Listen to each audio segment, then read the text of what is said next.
cái lo làm sánh nó mẹ xua rồi thái sẽ theo tao đấy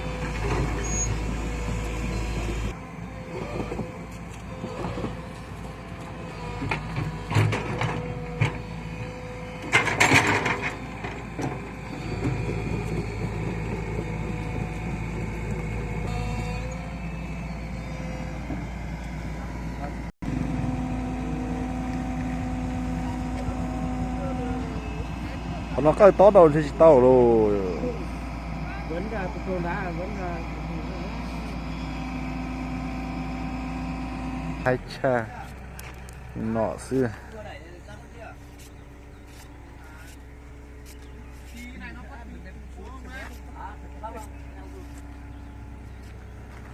hồ lô cừu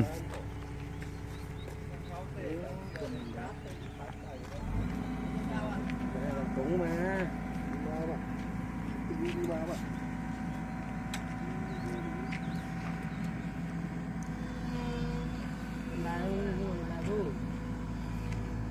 nó nói giờ lò chỗ lò nào đấy mà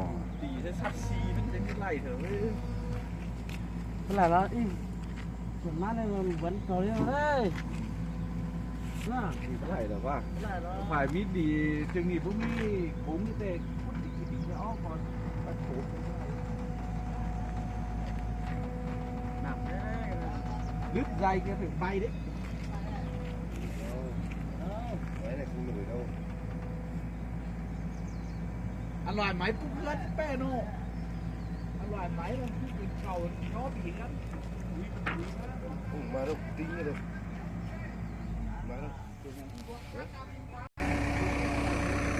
chuyện mà lụt đá trà xe nó thằng hại chỉ tàu luôn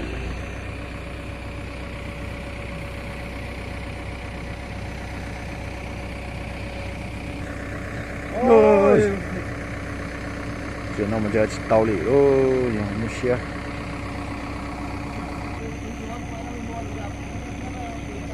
hạ bên xuống nổ máy hạ bên đấy thả cái thùng này xuống nó là đẩy lên thôi đẩy cho nó xe nó lật lại thôi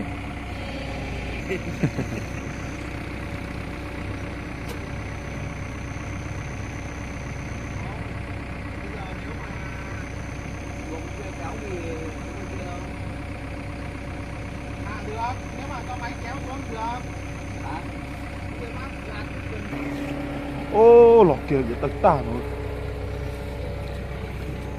ô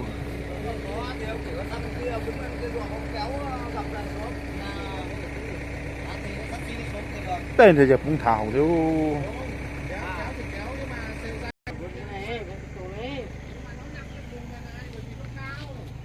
lên kéo về nó không cho nó lên tí thẳng đó ra là không chắc đâu máy xuống bên dưới nhá rồi đợt cái cầu này đầu thay để họ vào để là ăn cái gì mà họ vẫn từ ao bên thì lúc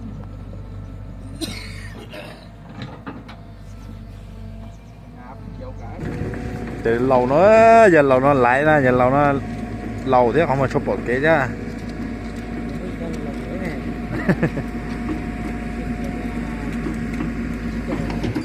đốt tròn đâu hay à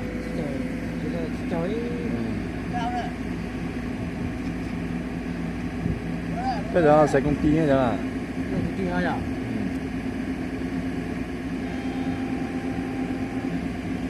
đơn giản cho họ là có thể đi tìm vợ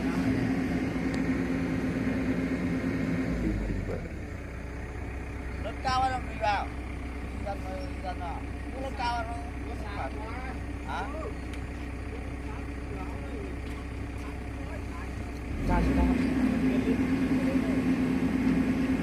chúng mới chỉnh ấy chúng mới đá à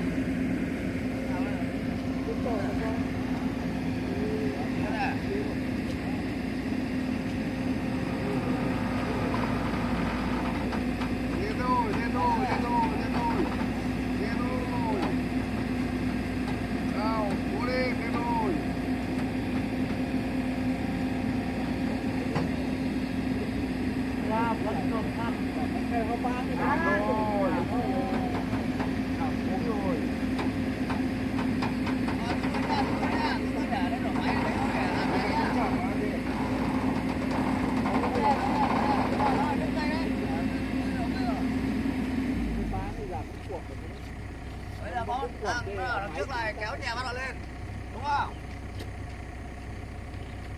Nếu có thằng nào. Không có xe nhỉ? À. Có xe thì bây giờ kéo lên trên này lên thật.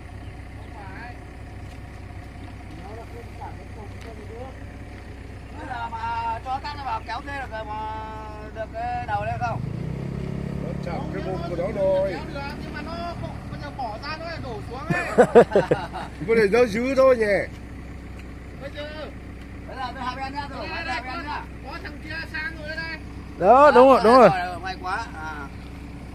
Dạ lần đi chứ là đẩy đúng rồi. Nó sẽ nó cũng kéo nổi chứ. Được, được, được. Thoải mái đấy, cái này nó nhẹ ra.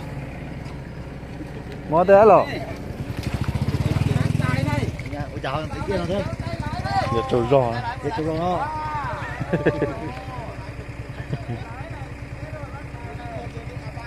Đây lấy Trường Sơn này.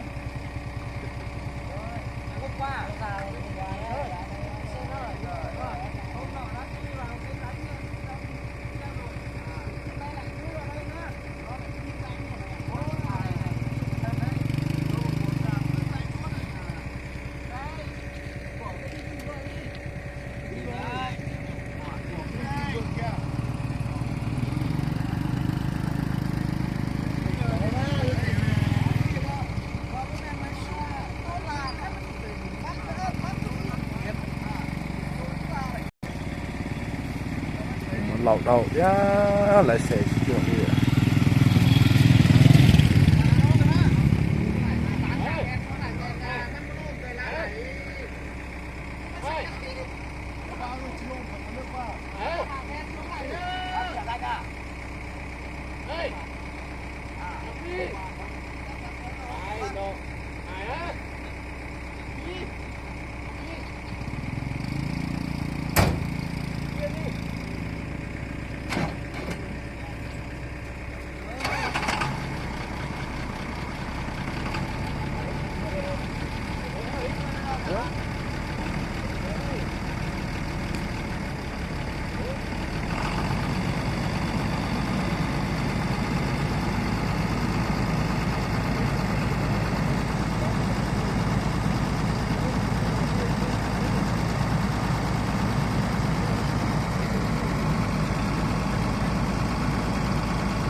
Nhà lẩu hơn lĩnh chỉ chuyển.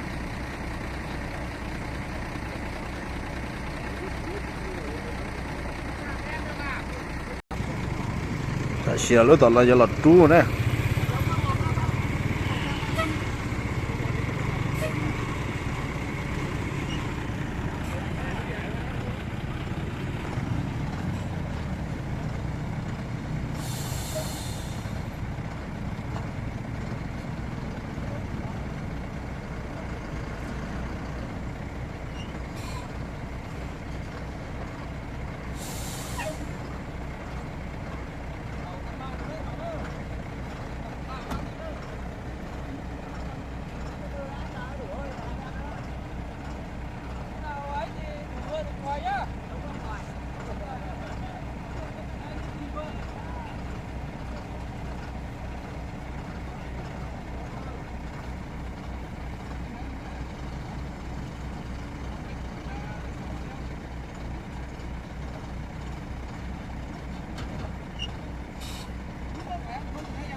Thế này.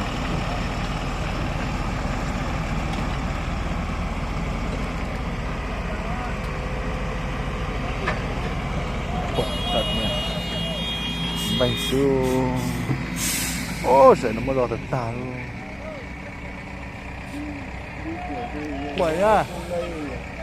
Xe này cực quẩy luôn. Tao lử luôn. Thế là tiền rồi. Ô, quẩy thế nhỉ xe này. Kéo thì đừng ấy mà. Mà bỏ cớ rồi.